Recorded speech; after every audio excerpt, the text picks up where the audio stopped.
ബംഗ്ലാദേശ് പ്രധാനമന്ത്രി ഷെയ്ഖ് ഹസീന രാജിവെച്ച് പലായനം ചെയ്തു. ബംഗ്ലാദേശിൽ സൈന്യത്തിന്റെ നിയന്ത്രണത്തിൽ കാവൽ സർക്കാർ നിലവിൽ വരും.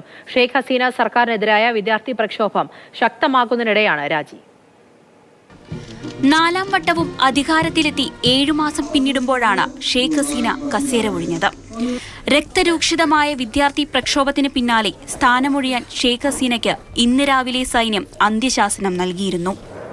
1971 ബംഗ്ലാദേശ് സ്വാതന്ത്ര്യ സമരത്തിന്റെ ഭാഗമായിരുന്നവരുടെ കുടുംബാംഗങ്ങൾക്ക് സർക്കാർ ജോലികളിൽ നൽകി വന്നിരുന്ന 30% സംവരണത്തിന് ക്വാട്ട നിശ്ചയിച്ചതോടെ കഴിഞ്ഞ മാസം തുടങ്ങിയ പ്രക്ഷോഭത്തിൽ 300 പേരുടെ ജീവനാണ് നഷ്ടപ്പെട്ടത്.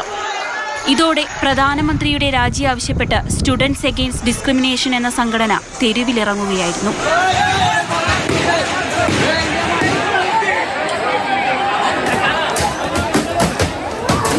പ്രക്ഷോഭകാരികളെ ഷെയ്ഖ് ഹസീന ഭീകരവാദികളെന്ന് വിശേഷിപ്പിച്ചതോടെ വിദ്യാർത്ഥി പ്രതിഷേധം ബഹുജന പ്രക്ഷോഭമായി വളർന്നു.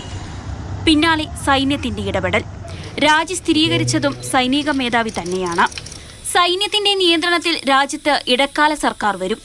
രാജിക്ക് പിന്നാലെ രാജ്യം വിട്ട ഷെയ്ഖ് ഹസീന അഭയം തേടി ഇന്ത്യയിലേക്ക് വന്നെങ്കിലും പിന്നീട് ഡൽഹിയിൽ നിന്ന് ലണ്ടനിലേക്ക് പോയി.